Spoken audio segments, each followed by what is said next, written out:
رات کے نمازی ہیں یا رسول اللہ، ہم رات کے نمازی ہیں اور دن کے غازی ہیں.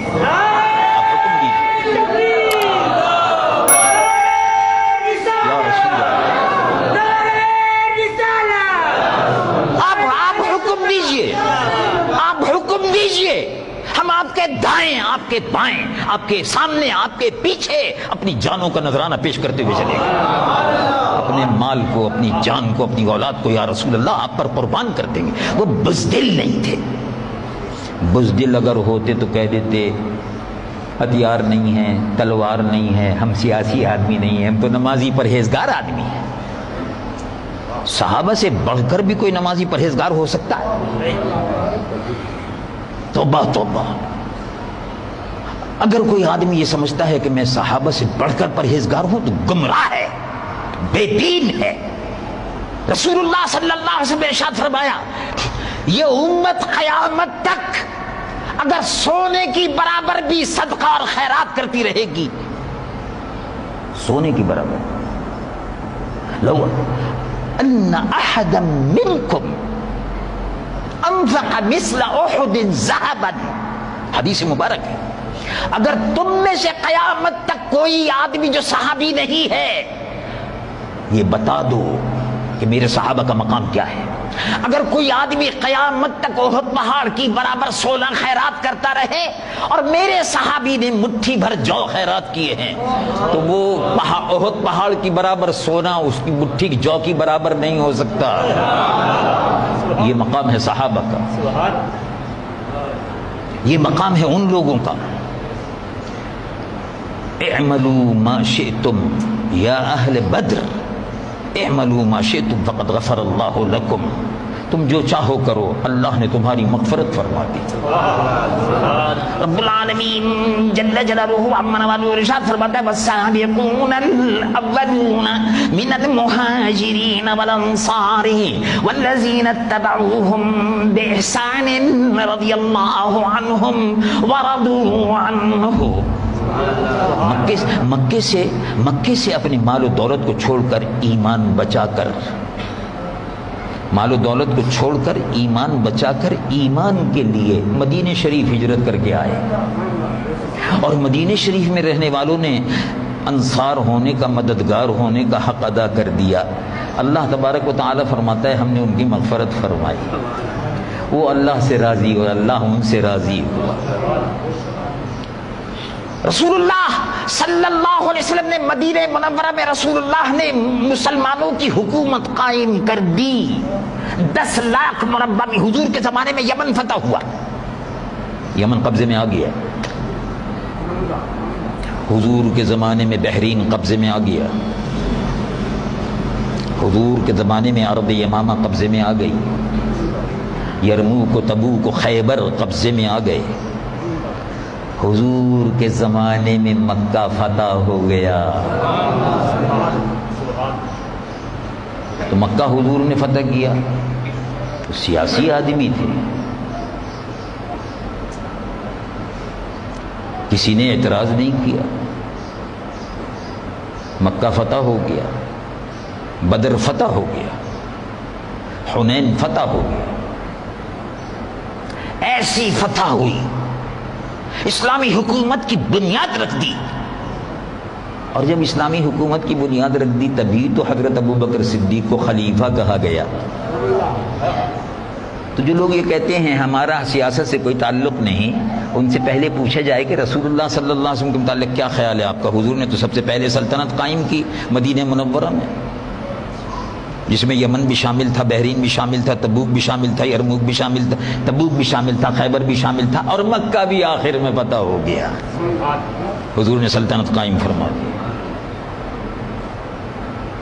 یہ سلطنت قائم کرنے اور فتح کرنے سے تو ہوا کہ مکہ معظمہ فتح ہوا تو ارشاد فرمایا 360 بت جو ہیں ان کو توڑ دو. اور چھڑی مبارک تھی. اب بلال حبشی سے فرما رہے تھے توڑتے جاؤ. چھڑی مبارک سے فرماتے جاء الحق وزهق الباطل ان الباطل کان زہوقا، حق غالب آ کر رہا اور باطل ملیا میٹ ہو گیا۔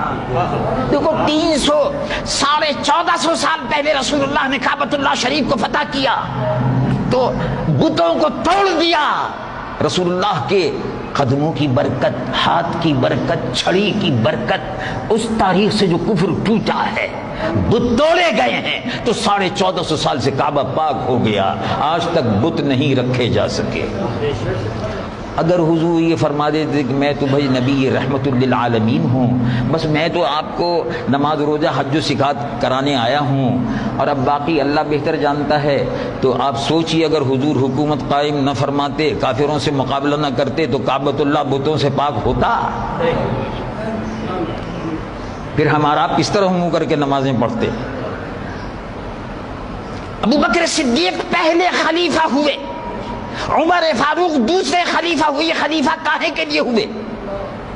مسلمانوں کی حکومت کے خلیفہ ہوئے۔ تو اگر حکومت کا کام سیاست ہے تو حضور نے کیا، ابو بکر نے کیا، عمر نے کیا، عثمان نے کیا، علی نے کیا اور عمر ابن عبدالعزیز نے کیا اور آخر میں امام حسین نے کیا۔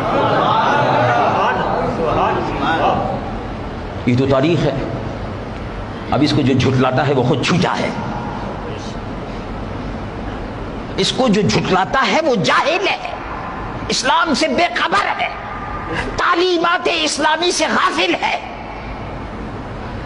اپنی آرام پسندی کے لیے وہ یزید کے مقابلے پر حسینی کردار نہیں ادا کر سکتا۔ کیوں؟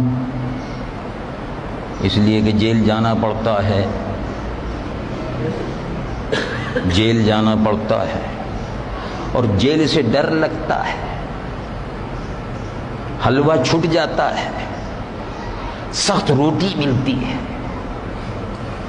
ابلی ہوئی دال ملتی ہے،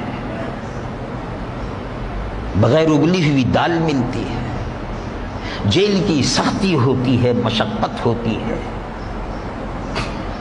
گردن بھی اس میں کسی وقت چلی جاتی ہے، پھانسی پہ بھی چڑھ جانا پڑتا ہے۔ کبھی آپ نے سوچا امام حسین رضی اللہ عنہ وارضہ کی فاتحہ تو بڑے شوق سے کرتے ہو اور کرنی بھی چاہیے، ہم تو اہل سنت و جماعت ہیں، 10 محرم کو بھی فاتحہ کرتے ہیں، 9 کو بھی روزہ رکھتے ہیں، 10 کو بھی روزہ رکھتے ہیں، امام علی مقام کی یاد مناتے ہیں، وہ شہید کربلا تھے، وہ دافع کرب و بلا تھے، وہ نور نظر مصطفیٰ تھے، ہم سے زیادہ ان کی قدر کون کر سکتا ہے؟ ہم تو عاشقان اہل بیت ہیں۔ سیدہ خاتون جنت فاطمہ الزہرا رضی اللہ تعالی عنہ، ان کے نالین شریفین کی جو خاک ہے، وہ خاک اگر ہمیں آنکھوں سے لگانے کو مل جائے تو ہمارے لیے باعث نجات ہے۔ سیدہ خاتون جنت رضی اللہ عنہ، امام علی مقام امام حسن امام حسین، امام حسین جنہوں نے 25 حج پیدل کیے، 25 حج پیدل کیے، ہے کوئی آج پاکستان میں جس نے 25 حج پیدل کیے؟ روزانہ 1000 نفل پڑھتے تھے، حافظ قرآن تھے، ان کو دیکھ کر صحابہ کہتے تھے رسول اللہ کا نقشہ نظر آتا ہے، ان کو دیکھ کر صحابہ بہت سے دیکھتے تھے، روتے تھے کہ رسول اللہ کا چہرہ نظر آتا ہے۔ اب دیکھو ایسی پاکیزہ شخصیت، ایسی